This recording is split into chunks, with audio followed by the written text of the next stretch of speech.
We are most privileged this morning to have a special guest speaker from Grand Rapids, Alan Tutt, who will be sharing his harmonic prayer process with us. Alan is the author of 9 books on prayer and manifestation, including Choose to Believe, Harmonic Prayer, and Prosperity from the Inside Out. He also maintains a blog at alantut.com, where you will find over 300 articles on manifesting, personal development, and business. So please give a Unity welcome to Alan Tutt.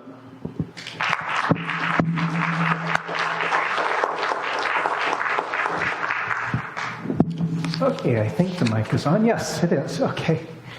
And hi, everyone. Thank you for coming in.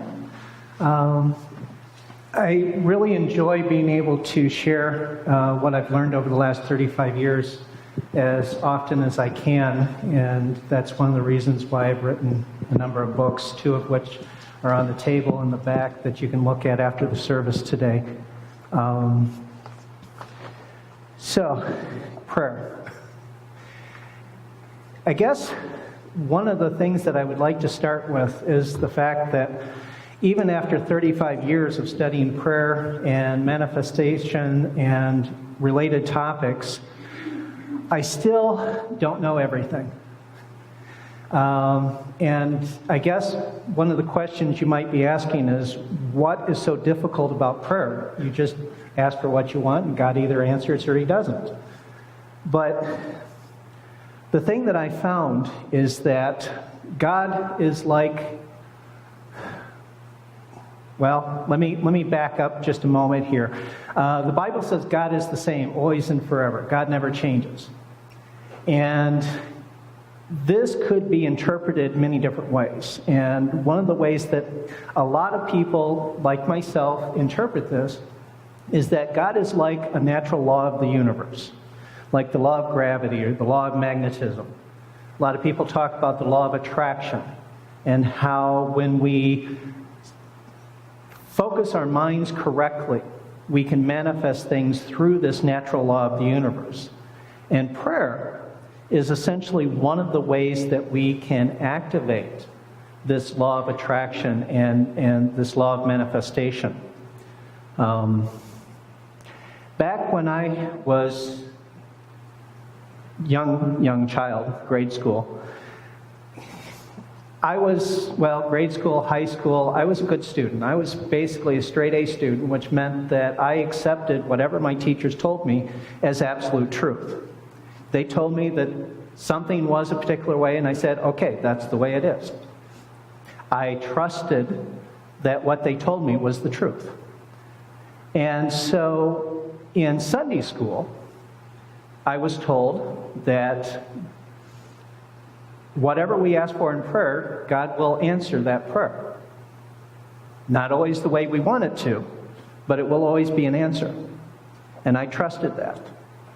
But at the same time, I knew a lot of people who prayed and prayed and prayed and prayed and never got the results they were looking for. But I also had heard enough stories about people who had prayed and received absolute miracles. And that confused me, because one of the reasons why I was good in school, I was a very conscious mind, logical, left-brain thinker. I could follow a line of thought from beginning to end, cause to effect, and figure out how things were working. But this was a conundrum for me. How could this possibly be that some people pray and get miracles as a result, and other people pray and pray and pray and not get any kind of result? How could that be? There must be something they're doing differently, or there must be some difference in either the person who is praying or the way they are praying that could account for that difference. And so I got curious, and I started learning about it. And of course, I started with the Bible. And the words of Christ gave a lot of good information. Christ says that whatever you ask for in prayer, as long as you believe that you have received it, you will receive it. And there's a tense change in there that we have to really pay attention to. If we believe that we have received it, we will receive it.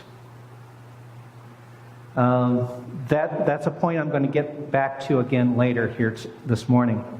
But the other major quote that I keep reminding myself of is, according to your faith is it done unto you, which led me to one of the books that's on the table as far as the Choose to Believe book. The thing that I've learned has been the most important thing about prayer is that it is all about faith. It's all about belief. As long as you believe that you will get a result to your prayer, you will. And because there are many different forms of prayer, any kind of form of prayer could work as long as you believe in it.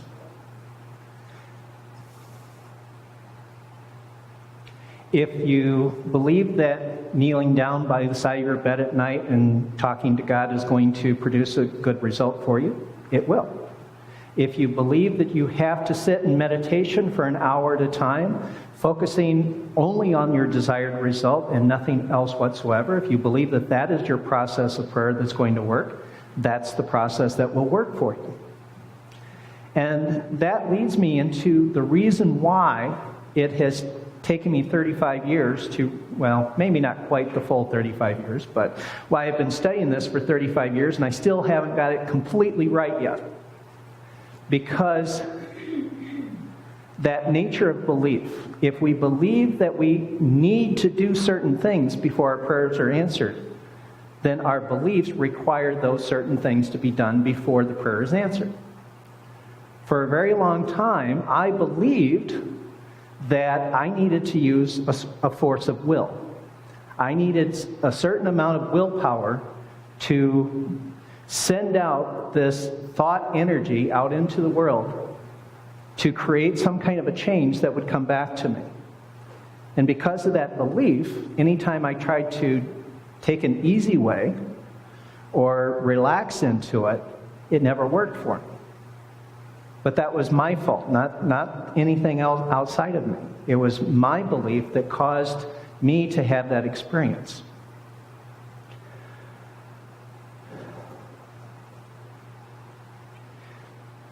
Let me go back a little bit here. After high school, I had received a full tuition scholarship to DeVry University to study electrical engineering. I was really fascinated with computers. I really wanted to get into the computer field. I wanted to learn how to design computers. And so I got into this program. And because of a number of pieces of advice that I had received, I was trying to go to school full-time, I was trying to work full-time, and I couldn't keep up. And I eventually failed out of school. I'd been a straight A student up until that time, but I failed out simply because I was trying to do too much. That led me into a situation where I was pretty much homeless. And after a series of events, I basically did become homeless to the point where I had no home, no place to stay, no car, no job, no money, no friends, nobody I can call on to ask for help. And I was definitely in a desperate situation. And that's when I really started digging in, learning about the power of prayer even more than I had before that point. And I tried many different things. The Bible told me that I needed to have faith, but it didn't tell me how to have faith. How can I believe that I'm going to get a result when everything in my life has been failing? That was the big question for me. How can I change my faith so that I can get a positive result? And so, not getting the answer that I was looking for out of the Bible, I started looking through other books. And I went from book to book to book to book, trying everything that they told me to do because, again, conscious mind, logical, left-brain thinker, the truth is in a book somewhere. So I kept going, kept failing, kept not getting the result that I was looking for, until one winter morning when I stumbled into a bookstore after having walked the streets all night long. I was definitely not in my normal conscious mind. I was exhausted. I was hoping for some glimmer of truth. And as I stood there in the bookstore, I was browsing through the shelves, and one book title jumped out at me. It was called The Miracle of Mind Dynamics. It's written by a guy named Joseph Murphy. And he talks about a lot of principles that Unity talks about, that the power of prayer is in the power of belief. Whatever we believe to be true will become true for us. And one of the things that book promised on the cover, and what really drew my attention, is it promised a 4-step, 60-second action plan to produce miracles. And at that time, that's exactly what I was hoping for. So in that bookstore, as I was reading through the book, following the 4 steps, as he said, the first step is acknowledge that God is the only power and the only presence in the universe. Is that phrase familiar to anybody? One of the basic Unity principles. His second step is to realize that if God is the only power in the universe, there is no power that can contradict or be an obstacle to the power of God. And that whatever God decides to do, it is done. And so the third step was to basically accept that your prayer is being answered right here, right now. And to imagine it as if it is happening right here, right now. Not only to imagine it, but to feel it as if it really is a current reality. Believe that you have received it, and you will receive it, going back to the Bible. And then his fourth step was to simply give thanks for the miracle and be open to it. And so as I was following those steps, I was imagining having enough money to rent a place to stay and get food to eat. And I felt this incredible sensation of joy rising up within me as I also felt a weight drop off my shoulders. It was an incredible feeling that I had not felt any time before that point. Before the end of the day, I did get the money that I needed to rent a room for a week, get the food that I needed, and come back to that bookstore the next day to buy that book and a couple others. So I had experienced my first miracle. The corollary follow-up to that story is that for the next week, I tried to duplicate that experience, but I could not. Simply because I had enough rest and my conscious mind had kicked in and was asking, how is this working? And every time I tried to duplicate that experience, I was focused on what I was doing. I was trying to remember what I had done before, and I was trying to compare the two with each other. My mind was split. I was of a divided mind, and that diffused my energies. I was not focused, and I was not trusting the process the way I had done the first time. There were a few other differences, but here again, I knew there was something there.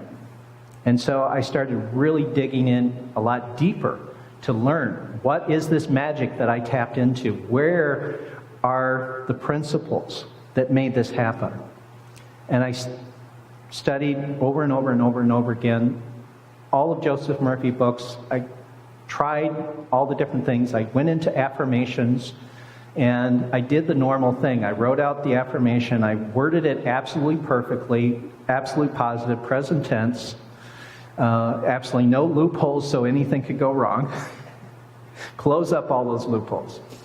And then I would repeat them over and over and over and over and over and over and over again, thinking that by repetition it would somehow seep down into my deeper mind and take hold. Well, that wasn't quite good enough. And I did eventually figure out that there are a few other principles, and that's what I'm here to share with you here today. I found, through my extensive research, trying every possible idea you can think of, every combination of ideas, every sequence of combinations, that there really are only 3 principles that make prayer work. And faith is the most important one. But when you need to change your faith, when you need to change what you believe, the other 2 factors work to change your beliefs for you. And the first one is focus, which was one of the principles I was always gravitating back to but it's a little bit different than what I had originally thought. We do need a little bit of willpower to focus our minds on the thing that we want and to imagine it as if it's happening right here, right now. But that's all the willpower we need. We don't want to try to force it. We just want to focus. There's a difference, and that was a difference that was difficult for me to understand. But it's a difference that I definitely want to make sure to communicate as clearly as I can. The only willpower involved is in focusing our mind. It's like we're driving the car, and God is the engine getting us down the road. We don't have to get ourselves down the road. All we have to do is set the wheel for the direction we want to go. Focus is one of the key issues, or one of the key principles. The other one is something that I call a feeling. And for many, many years, I had a difficult time understanding what that feeling was, but I could recognize when I was in it. For a long while, all I could describe was that this is a feeling of being connected with the universe. And that was the only way I could describe it. I could say that one of the things that helps us get to that feeling is the emotion of love. And this is something that we're taught over and over and over again, that love is a powerful force that can make things happen in our lives, and it is. So it's gratitude, which is another thing that we hear a lot of as well. But love and gratitude are not the only feelings that will help us get to that point. Any positive emotion will help us enter into a harmonic resonance with the divine. But there is another layer to this feeling aspect as well, and that is a feeling of deep relaxation. How many people have heard that God is within? If we want to talk to God, we have to go within. Well, that's another phrase that confused me for a lot of years. How do I go within? And how far do I need to relax in order to make that connection? I'll spare you the details, but on a scientific, practical, physical level, we have to get out of the beta level of mind. Anybody who knows about brain waves will understand this. You don't have to worry. It's basically going into meditation, and if you can go even deeper, that's even better. Technically, it's going into either alpha or theta levels of mind. The deeper we can go within ourselves, the closer we are to that God mind that can manifest things for us. So, knowing these three principles, I came up with a 5-step process that I use, which has worked very well over the last couple of years for getting into a good prayer state and guiding our thoughts so that we can manifest the things that we want. And real quickly, just to kind of give you the overview, I'm going to walk you through these steps here in just a bit. The first step is to relax. And again, it's not just a basic, okay, let's get rid of the tension in our body, but actually get out of the beta state into alpha and theta. Relax as deeply as you can within yourself, to the point where you can pretty much ignore the world around you and focus only on the world within. That's step one. Step two is something I call indulgence. To indulge in positive emotions. To indulge in those feelings of love, gratitude, happiness, joy, and even things like sensual pleasure, like what you feel when you're eating a delicious dessert, or sitting by a fire, or sitting in a pool of water.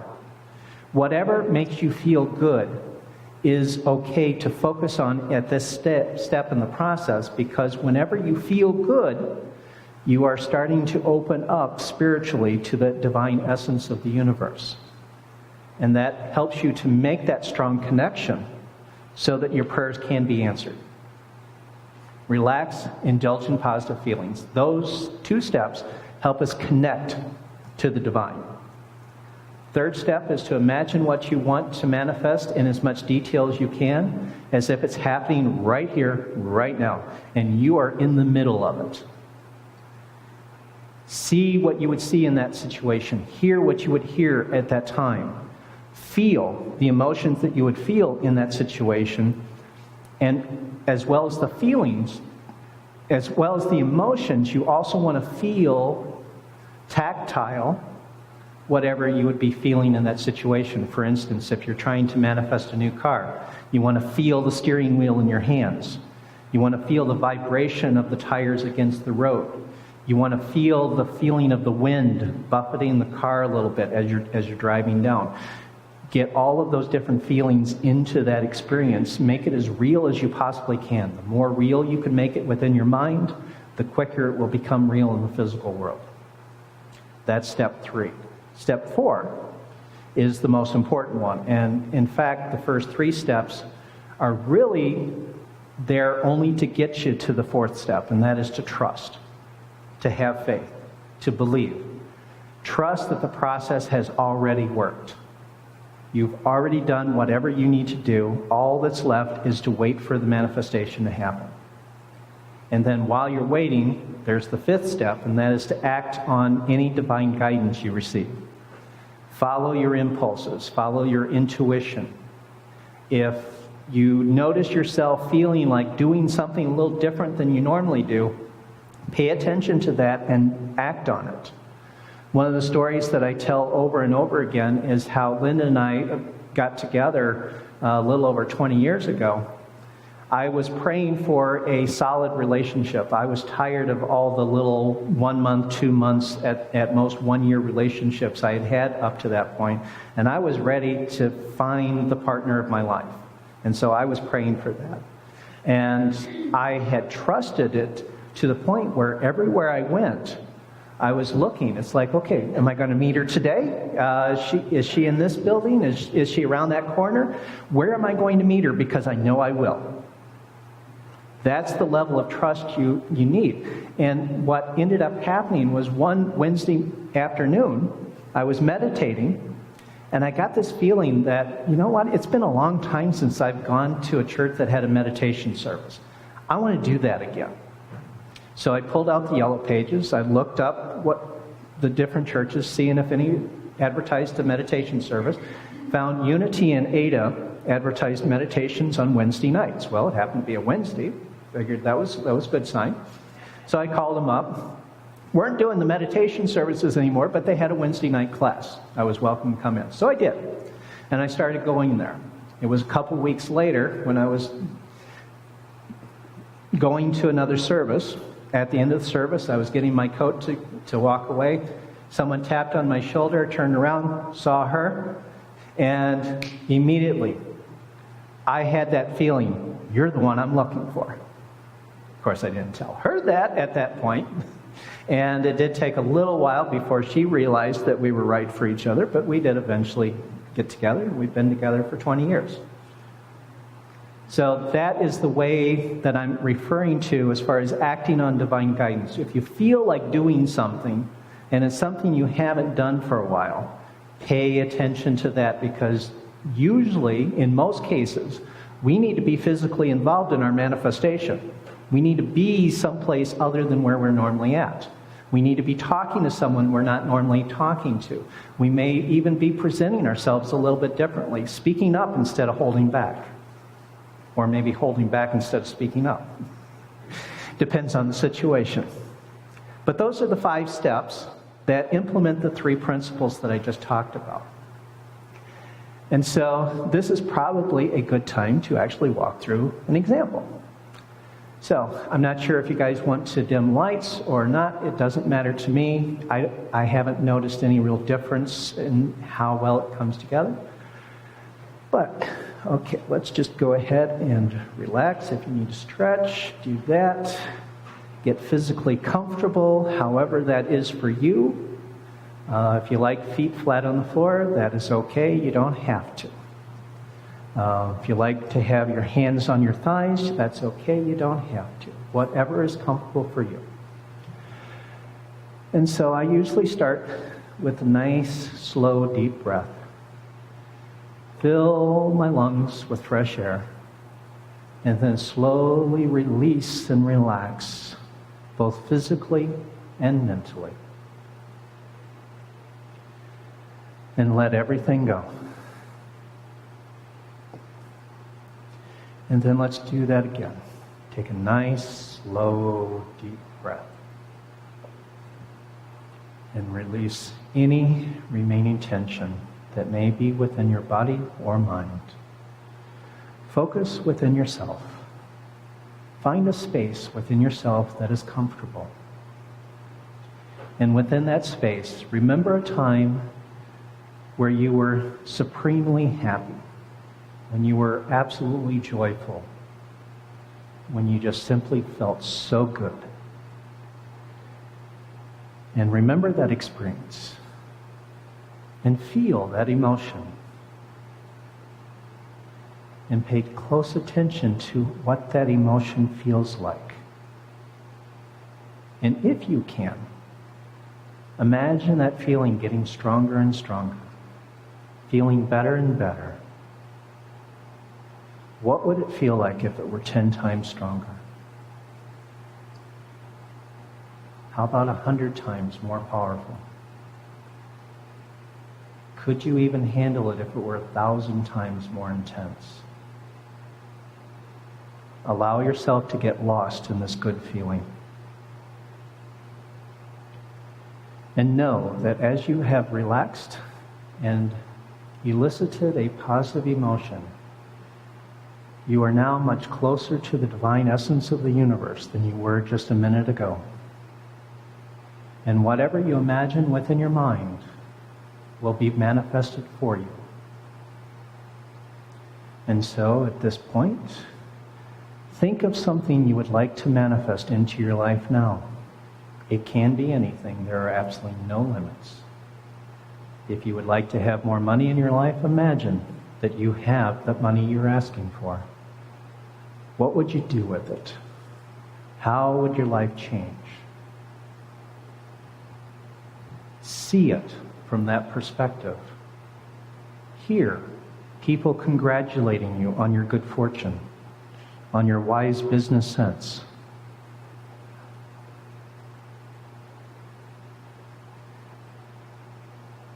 Feel the emotions you would feel in that situation.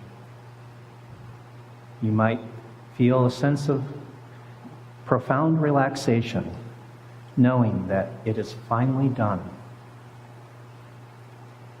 You might feel a sense of joy and enthusiasm, having received something truly magnificent. Perhaps you would feel a sense of accomplishment, knowing that you made it happen.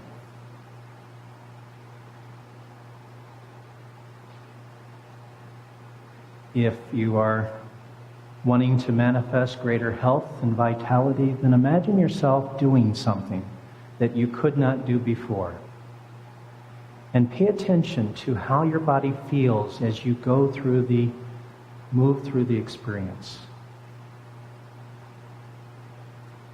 If you would like to manifest more harmonious relationships, imagine that you are with somebody who used to be a problem, but now everything is going absolutely perfectly.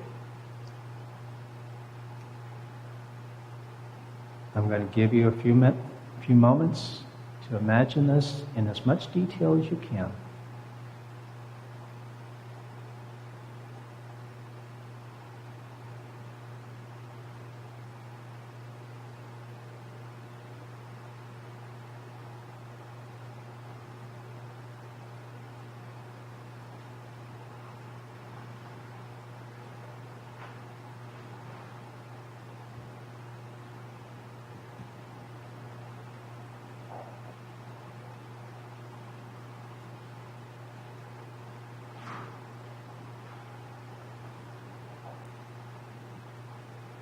A wonderful experience.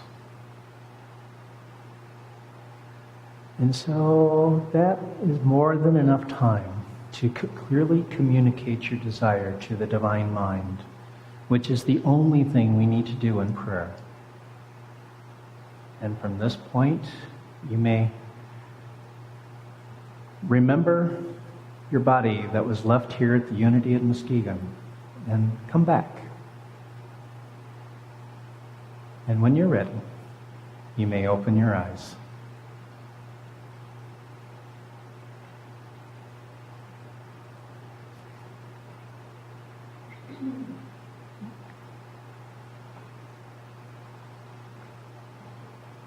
Okay, I think most of you are back. No?